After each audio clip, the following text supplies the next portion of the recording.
Pas protestës së zhvilluar në Tiranë, aktivistë shqiptar dhe italian u shvendosën drejt Xhadrit ku zhvilluan një tubim në 2 vjetorin e marrëveshjes mes kryeministrit Edi Rama dhe homologes italiane Giorgia Meloni. Me pankarta në duar dhe thirrje të ndryshme kundër marrëveshjes, protestuesit bllokuan për rreth 60 minuta rrugën në hyrje të kampit të Xhadrit, ku nuk u lejuan as lëvizja autobusit që transportonte punonjësit e kësaj struktura.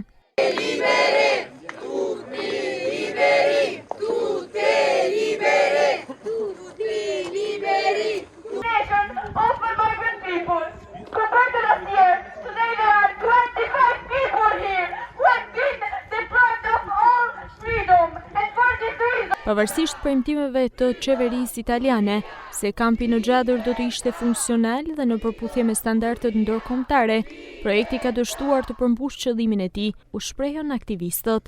Sipas tyre, vijohen të shkelen të drejtat e emigrantëve që ndodhen ende brenda kampit, ndërsa kërkuan transparencë dhe respektim të plotë të drejtave njerëzore.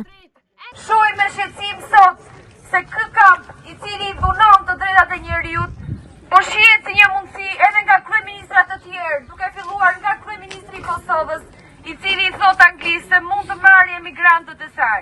Ne jemi rritur duke thënë duam Shqipërinë si gjithë Europa, dhe atëherë kishim ndërmend një Europë tjetër. Kjo ardha jon sot, nuk është vetëm për të thënë që ky kamp dhunon të drejtat e njerëzit. Ky kamp po është duke vrarë demokraci në Shqipëri, është duke vrarë demokracinë në Itali dhe është duke varrosur ëndrrën për një Europë demokratike. Por nga ana tjetër, kjo ardhje sot është edhe për të thënë se ne besojmë se një Europë tjetër është e mundur. Protesta e aktivistëve shqiptar dhe italian monitoruan nga forcat e policisë, ku fatmirësisht nuk u regjistruan incidente.